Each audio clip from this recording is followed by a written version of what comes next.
I felt nothing. And even to this day, when I think about it, I don't feel like sorrow that I took a life. But at the same time, it's like I should. And that affects me more to this day that I should feel something. I took a life. This man may have had a family, and I just took that man away from his family. Important note to know, as I said before, is that I was in the U.S. Army during this story. However, it is not about the U.S. Army, but it's still important. Put it in quotation marks. I was deployed, quotation marks, to Qatar. A lot of military members won't call it a deployment. It really isn't. It's more of like a vacation to a strange world.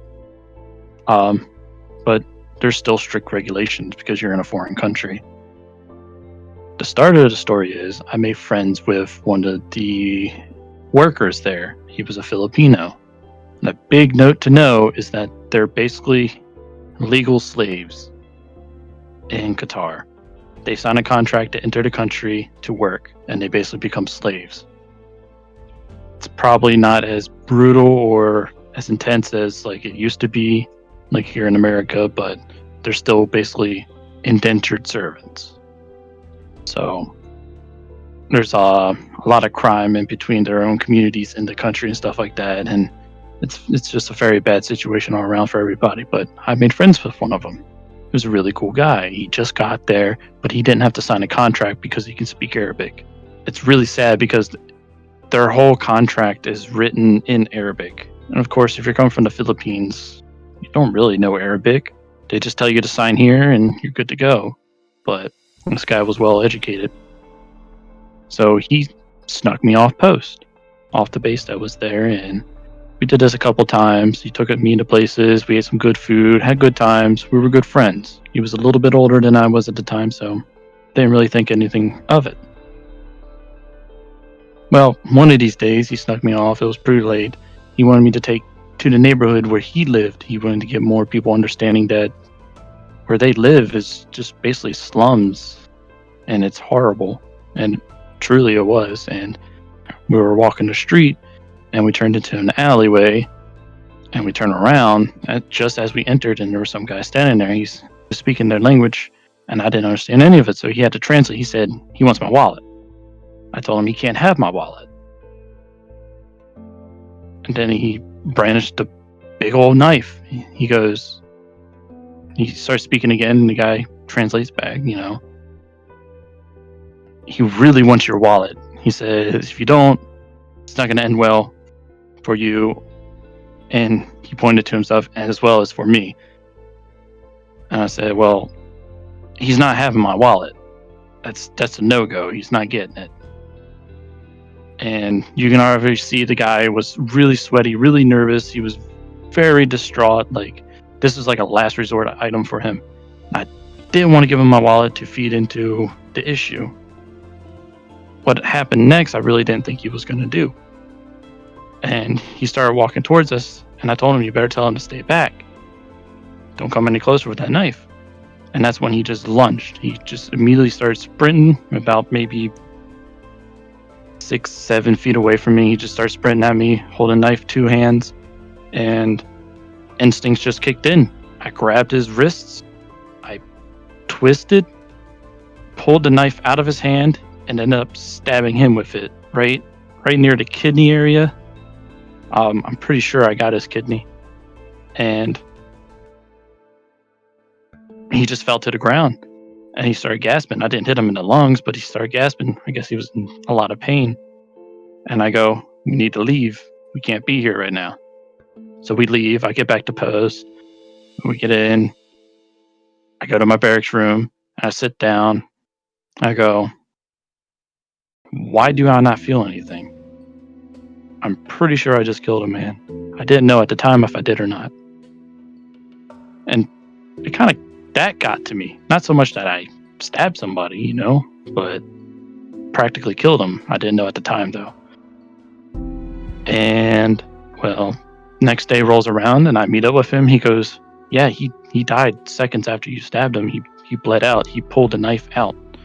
And I go, well, honestly, he brought that upon himself. If he lunged at me with a knife, it would have been easier for him to walk away. He might not have gotten anything out of it, but he would have kept his life. And at this point, I'm like listening to myself talk, and I'm just like, I sound like a monster. Like, his life didn't matter at all. And I was like, well, what happened with the investigation? He goes, well, they don't really care about us. They came up, they said, we've been looking for that guy. He's already tried muggings before. And they just called it off as a mugging gone bad. The Qatari police just wanted nothing to do with the investigation. They had, quote unquote, more important things to do. So after that, it was kind of just me more worried about why I felt nothing. And even to this day, when I think about it, I don't feel like sorrow that I took a life, but at the same time, it's like I should, and that affects me more to this day, that I should feel something. I took a life. This man may have had a family, and I just took that man away from his family. That's probably why he took drastic measures, started mugging people. He needed to feed his family, and I just took that man away from his family. And it still gets to me to this day that it's just not right to not feel anything. You know what I mean? It's hard to put into words because it's a lack of feeling. Most feelings you can put into words, but without lack of feeling, it's just like you're kind of there like, what did I feel? Did I feel anything? Is there something there? And now I'm more distraught about if this is who I am, and I could take a life that easily without feeling anything of it, what's going to happen later on if I had to like defend my future family, defend my current family, defend anything, and I take another life, and I'm just like, well, you shouldn't have stepped in my home or something like that. It's just one of those feelings that sink down in you, straight into your gut, that you fear that you're becoming a monster with that. And even if it was just a one-time deal, and a lot of people tell me it's self-defense, you shouldn't have to feel sad. But there should be some type of feeling during that time. And I still to this day, just, it's kind of haunting that I just don't feel anything about it. That's basically how it is. I don't know how else to explain it.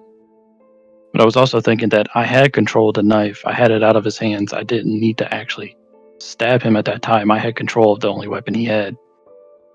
That should have been enough, but I instinctively just went for it.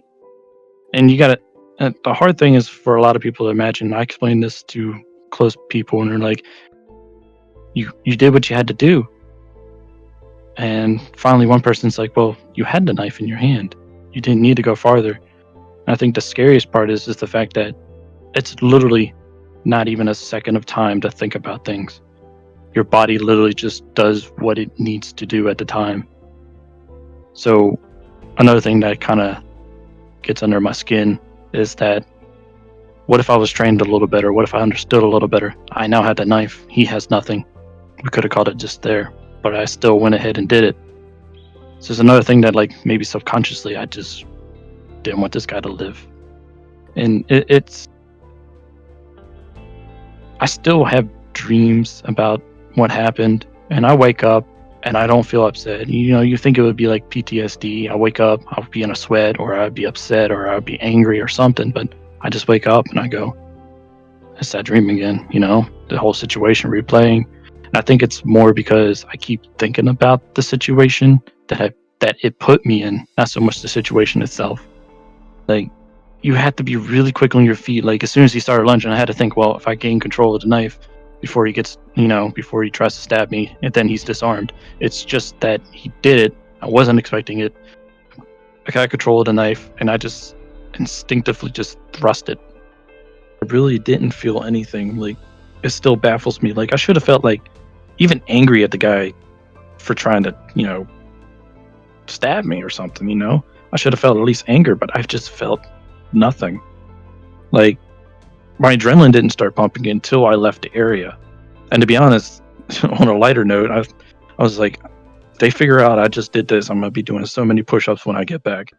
Like, that was my fear right then and there, that my NCO was going to make me just start pushing until I die or something like that. And it's called getting smoked in the military.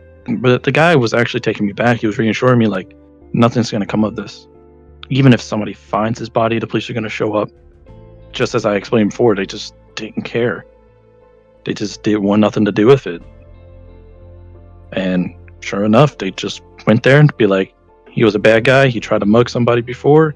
We have his description. Mugging gone bad. And if you think about it, like, if somebody did that something here in the United States, I would have been charged criminally, you know? I would have fled the scene of a crime. It might as well have been murder at that point. But in countries like Qatar, Bahrain, and those countries that are like really, can't say isolated, but they're in their own little pocket of influence, that they just don't really care about people like that. And that also makes me kind of sad, thinking about how these guys are all signing contracts not knowing that they're becoming slaves, pretty much. But it's technically all legal because they signed a contract for it. But I know I have emotions. I am an emotional guy. Like, it's definitely easy to see that I have emotions. I don't wear them on my sleeve, but people close to me know exactly when and how and what emotion I'm doing. So I'm not emotionless. I know that.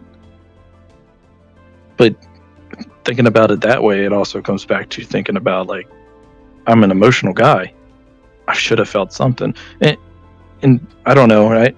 I'm doing it to myself mostly, and I know this.